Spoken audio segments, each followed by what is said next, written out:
everybody. This is Pastor Brady Henderson, the senior pastor at Gaston's First Baptist Church, and we are here today on the Menorah Podcast, and this is already our 15th episode that we have done, and I'm here today with our co-host, Alan Ott.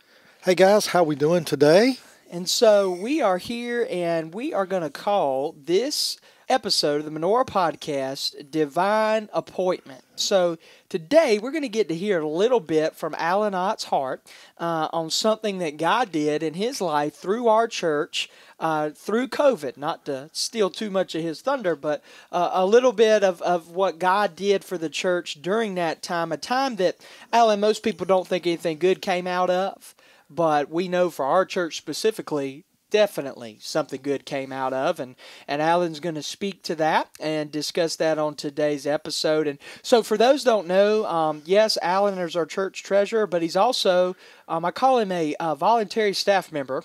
And what I mean by that is it hadn't officially been voted on or anything, but he is our media director and volunteer, and he does such a great job with that and just so much. And see, I don't think people know how much time media actually takes. I mean, it does take a lot of time. Am I right? Let's take this particular episode, for example. It'll probably run 15, 16, maybe even 17 minutes. So it takes us probably 30 minutes to get ready. Yep. Get everything, get our ducks in a row, get rolling, get it finished. And then I go home and I cut all the ahs out of it and the long pauses, the ums. Usually I work on that 15 minutes for approximately 3 hours. And while I do that on the actual recordings, Pastor Brady is composing graphics. So he builds the visual part of it that you see, the artwork and all of that. And at some point he will email those to me and I'll drop them in so that if you're happen to be listening to this in a video player, there'll be something there rather than just a blank screen. So just something that simple usually has between 8 to 10 man hours involved in it. Sometimes they're easy, sometimes they're a little bit more difficult. Well, and I think what people need to understand too, is that most churches that are either our size or larger, they do have either part-time or full-time paid media person. And Alan's just got the kind of heart where he's just willing to do it for free and as his service to the Lord, of course. But I just think it is just such a valuable asset because we live stream every service. We have a YouTube channel. We have social media accounts. We have so many different things via media. And so what we want to talk about today is the divine appointment of how all that came to be. Right. Because if you look 10 years back, that wasn't the case. That wasn't the case. So tell us about that. Even if you look even much closer, October of 19, I believe it was, Pastor Rex and I were having lunch one day, and he said, I want to talk with you today. He said, how do you feel about streaming? I said, Pastor Rex, there's so much that goes into that.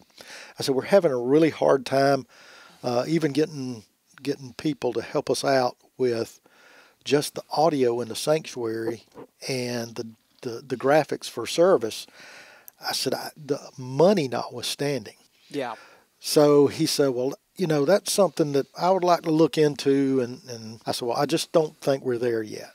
Well, let me back it up real quick. So before you get into what ended up happening, what were you doing in terms of recording before? We did record a good many of the services. And for a while, we recorded a good many of the services on video. Okay. Where were those posted?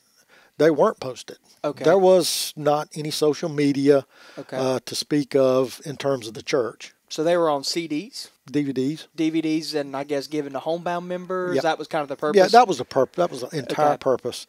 As we, different things changed, and we went through different phases of church life, and then March of 2020 hit, and everything kind of closed down. We did actually meet 1 week longer than most other churches. Okay.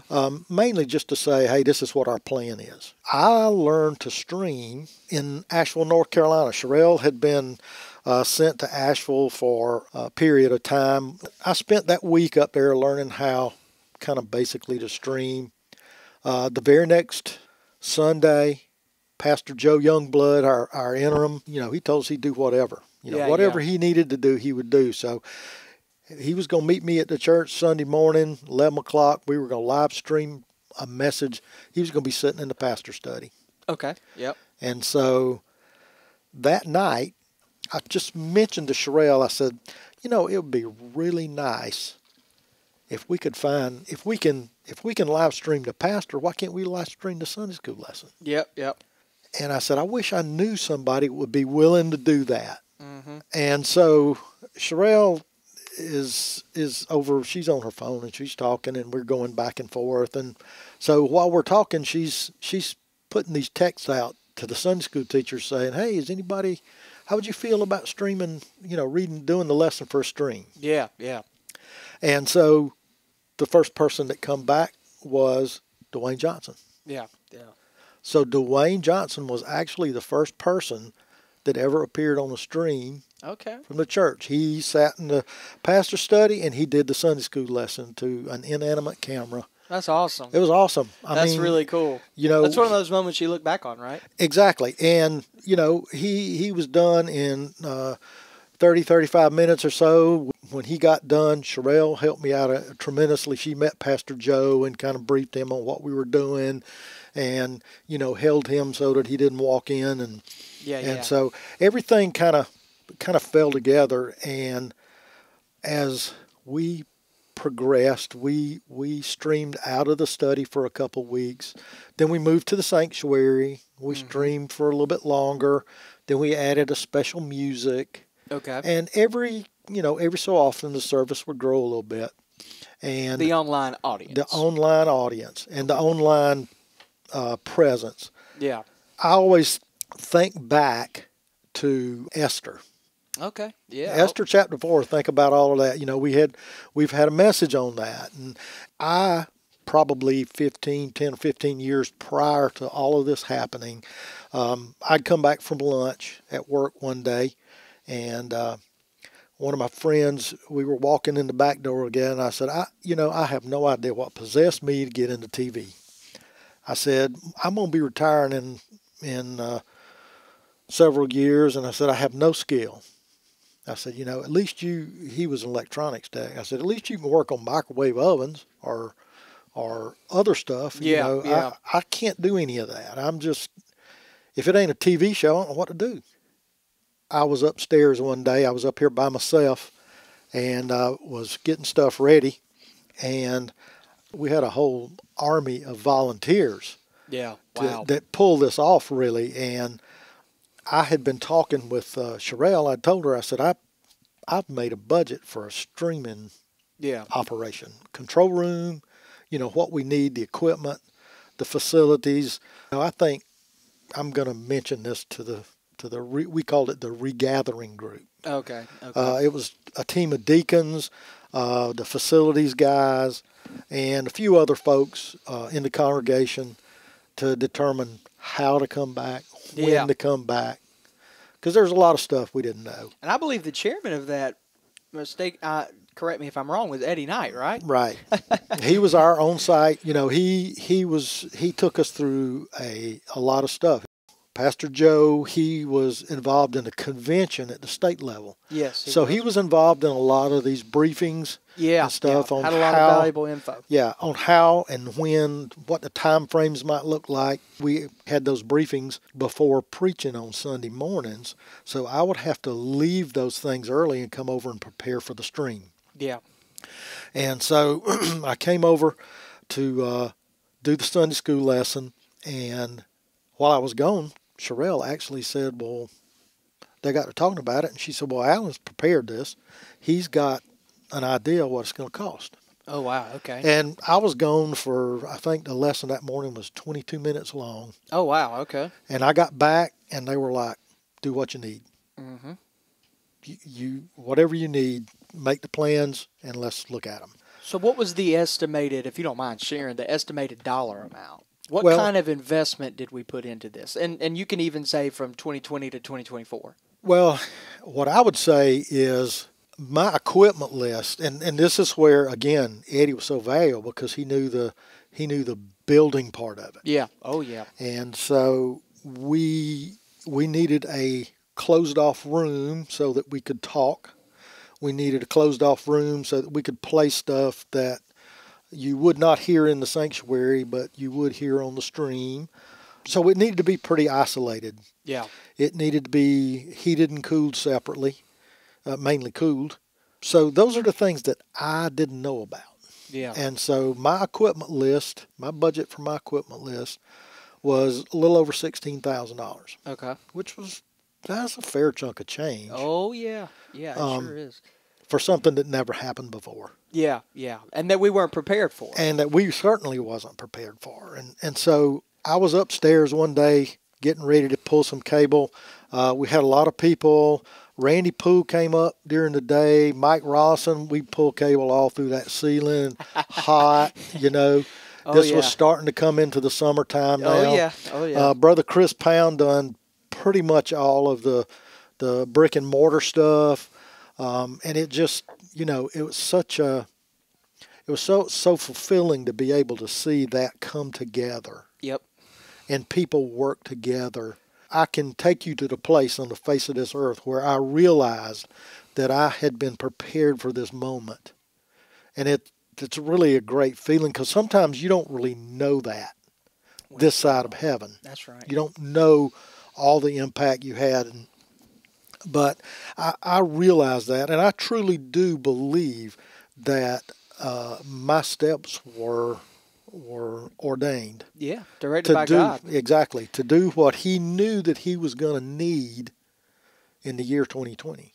Well, and I think what you also need to understand, Alan, is that there are so many people that are a part of our church today. One reason that I think that we had such a surge in church growth is because during COVID, they got to watch online and become comfortable online before deciding to come in person. Well, you kind of get to see a little bit of the people. You know what the church believes. Yeah, because you can hear it, yeah, see it, and watch it. Exactly. And I think that's really important. One of the things that team decided was when COVID was over, we weren't going to quit streaming. Yeah, and that's awesome. And that, to me, that was very fulfilling. It really felt to me like it validated my life. Yeah, wow. Awesome. It's something to want to spend money, but when you want to spend other people's money, and you're wondering what value they're going to get for it. Yeah. I think the thing you need to remember, too, it's archived exactly. on YouTube, and it's interesting, I run the YouTube side of things, and I can go back on there and see, like, who watch it, not who, but, like, if sermons are watched that I preached 3 years ago. Right. And, like, the views go up over time. Mm-hmm. I think we're up to 250-something subscribers on YouTube. We didn't have a YouTube channel. Exactly. I remember the conversation we had on the front row. Yep. That day we were talking, and you said, "I will build y'all a YouTube channel," and yep.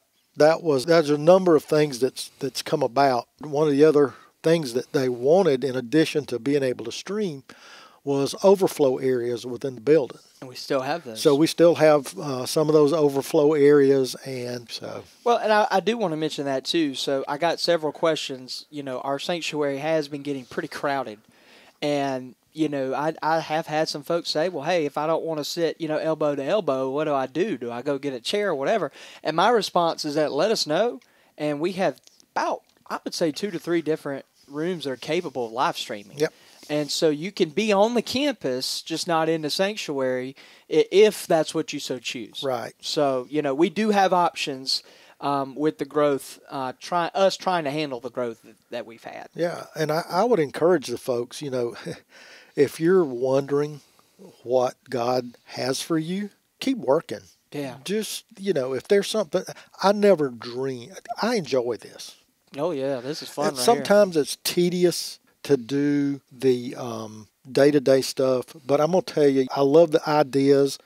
I love Pastor Joe come up with the idea of doing the announcements when we were still not really having that many people attend. Mm-hmm. And that's something that's really grown now. And Yeah. we do announcements every week. And later on, we discovered that, hey, you know what, we can have those released later on as a standalone event. Lauren Cantrell and the Sunday school lesson. We teach that one lesson every week. Yep. Lauren records that. We make it available at regular times. Well, hey, I just think, I've had so many people come up to me before and say, the size of y'all's church, I can't believe y'all are able to do as much media as you're able to do. And my response is, well, we've got to Alan Ott. Well, it helps to be retired. Well, but also the experience you had, just like you said, God prepared you for this. Mm-hmm. And I think God is preparing us for something all the time in our day-to-day lives, but are we ready when an opportunity comes?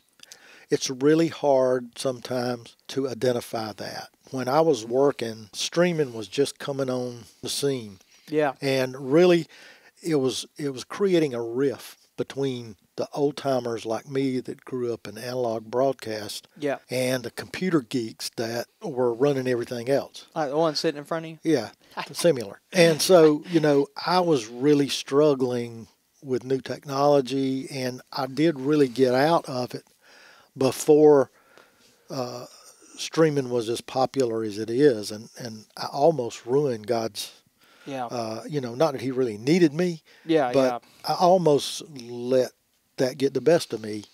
But fortunately, I picked up enough of the stream, and I knew where I could go to find the rest of it. Yeah. Now, let me ask you before we get out of here, so let's think about, I know Hannah does the announcement video, Lauren Cantrell helps with the Sunday school. You've got Kevin Mills. You've got Kay Joseph. You've got Randy Poole, Adam Callahan, Melody Sanford. They're all upstairs in the technical side right. And on any Sunday or Wednesday. And then I guess I'm your graphic guy, I assume. Kinda. You do a lot of graphic composing for us. And, all of those people don't work every Sunday. That's right. But that's how many volunteers you oversee, essentially. Right. Yeah. And then in the mix of all of that, we take care of children's worship. Yeah. Which oftentimes their problems don't crop up till Sunday mornings. Yeah. Technical the technical TVs problems, and, And so, also I know you're on standby every time we have D groups.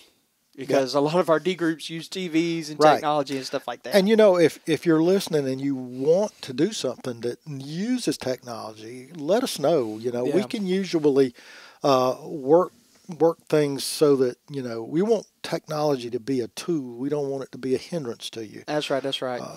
Well, that's awesome, Al. That's awesome. I've loved hearing your story of what God has done through this ministry. Just want to pray that God will continue to use it. There have been so many people. We actually have people, believe it or not, that watch from, I know that we have people watching from Colorado. Yep. I know that we have people watching from Michigan. I know we all across the country, people tune in. Yep. And that's just really, really cool to know that we're able to get our message out in what many people would call little old Gaston. Yep. But God's still moving. And God is using the local church to reach people we never would have reached before.